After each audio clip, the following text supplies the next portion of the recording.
जय बिहार। नमस्कार मेरे 7वें चरण के सारे भाइयों शिक्षक शिक्षिकाओं, आप सबके लिए बहुत ही इंपॉर्टेंट सेशन है। लगातार आप सबके कमेंट्स देख रहा था जिसमें आप पूछ रहे थे कि सर 2022 की नई नियमावली क्या है। इसके बारे में बात करेंगे कि क्या क्या चीज़ें बदल रही हैं। जैसे डोमिसाइल को लेकर के 10% क्या छूट दी जा रही है। जो बच्चे बाहर के स्टेट से पढ़ के आ रहे हैं, जो बिहार के हैं मूलतः, उनको डोमिसाइल में क्या क्राइटेरिया रखा गया है। कुछ लोगों की शादियाँ जो हुई हैं वो अदर स्टेट में हुई है, लड़कियां जो हैं दूसरे राज्य से ही, उनका भी है। साथ ही सीटेट केस को लेकर के आप सबको पता है कि सीटेट को लेकर के हाई कोर्ट में लगातार सुनवाई चल रही है। बीटेट वालों ने केस किया है सीटेट वालों को बाहर करने के लिए। उस केस में क्या चल रहा है, क्यों बार बार लेट हो रहा है, उसके बारे में भी बात करेंगे। और छठे चरण की प्रक्रिया कब समाप्त हो रही है और सातवां चरण कब से शुरू हो रहा है, इसके बारे में भी बात करेंगे। आप सबके कमेंट्स में देखता रहता हूं, पर आप सबको जैसे कि मैं बताऊं कि मैं लगातार वीडियो बनाने से बचता हूं जब तक कि मेरे पास कोई ऑथेंटिक जानकारी ना आ जाए। तो मुझे लगता है कि मतलब डेली 2-4 वीडियो बनाना ज़्यादा बेहतर नहीं है। इससे बेहतर है कि एक वीडियो में ही आपको चीज़ें समझ में आ जाए। तो आज आपको सारी चीज़ें प्रयास करूंगा कि समझ में आ जाए। देखिए, एक चीज़ पहले बताता हूं कि 2022 वाली नियमावली की ड्राफ्टिंग कमेटी अभी बनी, अभी ड्राफ्टिंग चल रही है उसकी। तो कोई भी जो आपको बता रहा है कि ये नियम होने वाला है, वो नियम होने वाला है, ये गलत बात है। क्योंकि अभी तो ड्राफ्टिंग कमेटी 3 दिन पहले तो ड्राफ्टिंग कमेटी मतलब ऐसा होता है कि 3-4 लोग मिल करके एक सदस्य टीम बनाई जाती है, जो लोग नियमों में संशोधन करते हैं और नए नियम संशोधन करके बनाते हैं, उसको कहते हैं ड्राफ्टिंग कमेटी, जो कमेटी होती है। तो अभी ड्राफ्टिंग में चल रहा है। हाँ, उसमें कुछ जो महत्वपूर्ण चीज़ें हैं जैसे डोमिसाइल को लेकर के है और रिजर्वेशन को लेकर के है, महिलाओं की सीट को लेकर के है और बाहर, तो ये सारी चीज़ें जो हैं जिसकी सूचना है वो मैं आपको बता दूंगा। और 7वें चरण की प्रक्रिया फाइनली कब शुरू हो रही है इसके बारे में बता दूंगा। तो उम्मीद करता हूं कि जो सेशन है इसमें आपके सारे डाउट्स क्लियर हो जाएंगे। तो चलिए 1 बाय 1 करके सारी चीज़ों पे बात करते हैं। सीटेट में क्या प्रॉब्लम आ रही है, इन सारे पहलुओं पे बात कर लेंगे। पर इससे पहले आप सबसे निवेदन है कि अगर आप चैनल पे नए हैं तो चैनल को सब्सक्राइब करके बेल आइकन दबा लीजिए। इससे मेरा हौसला बढ़ा रहता है कि हम जो प्रयास कर रहे हैं वो आप तक ठीक तरीके से पहुँचा पा रहे हैं। तो अगर पॉसिबल है तो प्लीज़ सब्सक्राइब करके बेल आइकन दबा के रखिए। अब आ जाते हैं आपकी अगली बात पे कि सबसे पहले क्या हो रहा है। देखिए, 2022 की नियमावली में बदलाव करने के कारण यह है कि छठे चरण की प्रक्रिया काफ़ी ज़्यादा नियमावली की वजह से विलंबित हो गई है। क्योंकि आप देखिए, अलग अलग जगहों पे अलग अलग नियम बनाए गए थे, हर जिले का अलग नियम बना दिया गया था, कैटेगरी के अलग। तो इन सब को समराइज किया जा रहा है और साथ में ऑनलाइन प्रक्रिया को इंक्लूड किया जा रहा है। 2022 की नियमावली में ये पहली बार हो रहा है। ये एक ड्राफ्टिंग का नया विषय है, तो इसमें भी थोड़ा वक्त लग रहा है क्योंकि काफ़ी सारी क्राइटेरियाज को देखना पड़ रहा है कि कितने ज़्यादा से ज़्यादा ऑप्शंस जो है हम बच्चों को दे सकते हैं। पहले क्या होता था कि बच्चा यहाँ सेलेक्ट नहीं होता था तो दूसरी जगह पे जाता था, आप तीसरी जगह पे जाते थे और दिन भर फॉर्म लेके घूमते रहते थे। 25-30 हज़ार 40 हज़ार रुपया आप लोग फॉर्म भरवाने में और इधर उधर दौड़ने में खर्च करते थे। तो ये देखना है कि इस बार कितना देना है और कौन कौन से जगह थे, इन सारी चीज़ों के ऊपर ड्राफ्टिंग विषय में डिस्कशन चल रहा है। साथ ही डोमिसाइल में जो चीज़ क्लियर है कि मतलब ये कहा जा रहा था कि बिहार वालों को ही, सिर्फ बिहारी फर्स्ट और सिर्फ बिहार वालों को, इसमें 10% ये सोचा जा रहा है कि 10% अदर स्टेट वालों के लिए भी रखा जाए, ऐसा संशोधन चल रहा है। लेकिन इस पर अभी अल्टीमेट डिसीजन नहीं आया है, इसलिए इसमें भी आपको देरी देखने को मिल रही है। और एक और महत्वपूर्ण चीज़ है कि आपको याद होगा, महिलाओं की सीटें जो थी पिछली छठे चरण में काफ़ी ज़्यादा बच गई थी, 36,000 के आसपास में, और वो सीटें फिर भरी नहीं थी। तो इसको लेकर के ये संशोधन चल रहा था जो मैंने आपको बताया कि क्या महिलाओं की सीटों को पुरुषों में बांट दिया जाए। तो इसके लेकर के एक अध्यादेश लाना पड़ता है क्योंकि सुप्रीम कोर्ट की गाइडलाइन के तहत आप इजीली जो है किसी कैटेगरी की सीट किसी को नहीं दे सकते हैं। तो फाइनली इस फैसले को भी रोक दिया गया है। अब ऐसा नहीं होगा, महिलाओं की सीटें उनके पास सुरक्षित रहेंगी, तो आप थोड़ा चेहरे पे मुस्कान महिलाएं ला सकती हैं। ठीक है, ये एक चीज़ हो गई।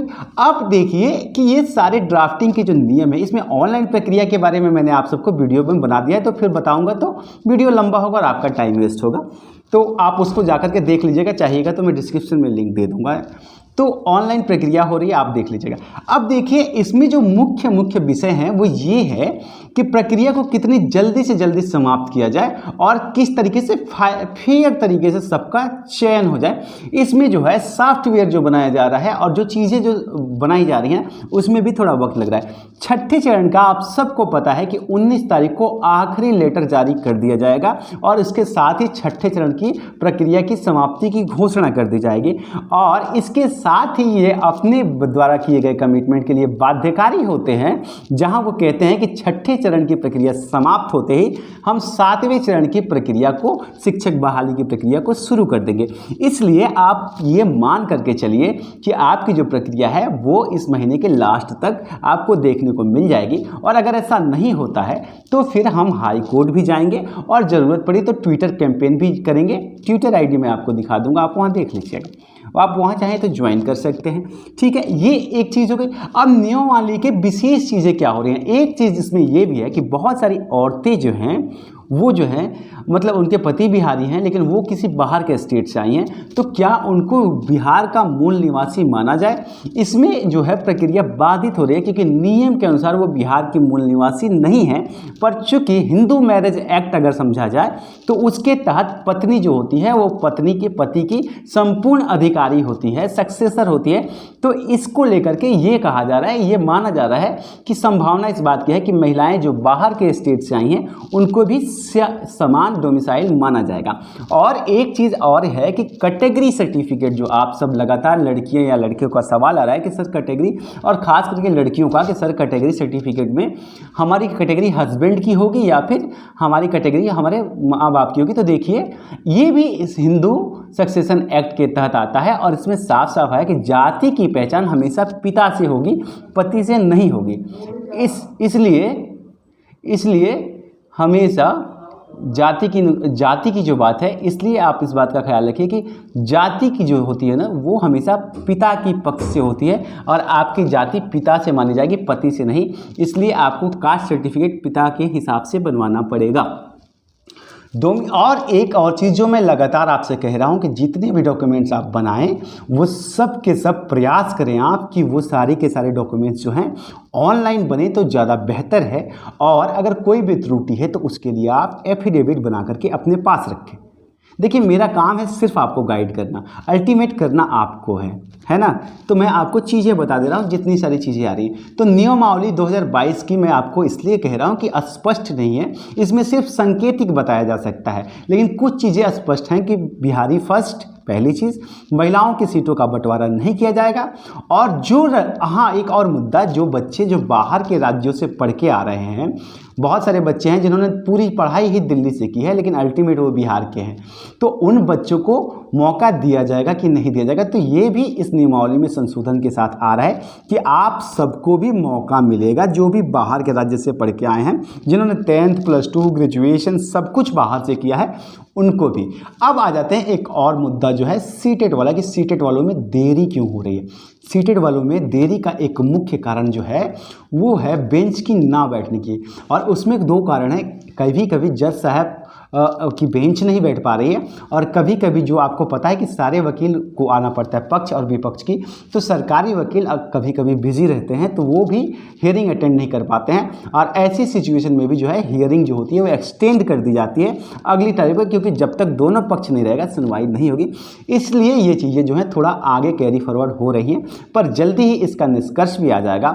और इसमें एक चीज़ और आप समझ लीजिए कि लगातार आप जो परेशान हो रहे हैं मत होइए, सीटेट वाले बाहर नहीं जा पाएंगे, क्योंकि मैं आप सबको बार बार बता चुका हूं कि यहां पर जिस चीज़ का हवाला दिया जाता है उसके तहत, लेकिन उसका हवाला दिया जाता है ना वो ही गलत है, क्योंकि हर साल तो बिहार में टेट की परीक्षा होती ही नहीं है। तो जो लोग बीएड कर रहे हैं या डीएलएड कर रहे हैं वो क्या करेंगे? तो वो तो सीटेट ही देंगे ना, अगर आप बिहार में हर साल नहीं कराएंगे। इस वजह से आपके सीटेट वालों की संभावना है और उनको बाहर नहीं किया जाएगा। इसलिए आप परेशान ना हो, तैयारी करें। और उम्मीद है कि आज की जानकारी से आपको काफ़ी सारी चीज़ें क्लियर हो गई होंगी। चैनल पे नए हैं सब्सक्राइब करके बेल आइकन दबा लीजिएगा। मिलता हूँ अगली अपडेट के साथ, तब तक के लिए टाटा।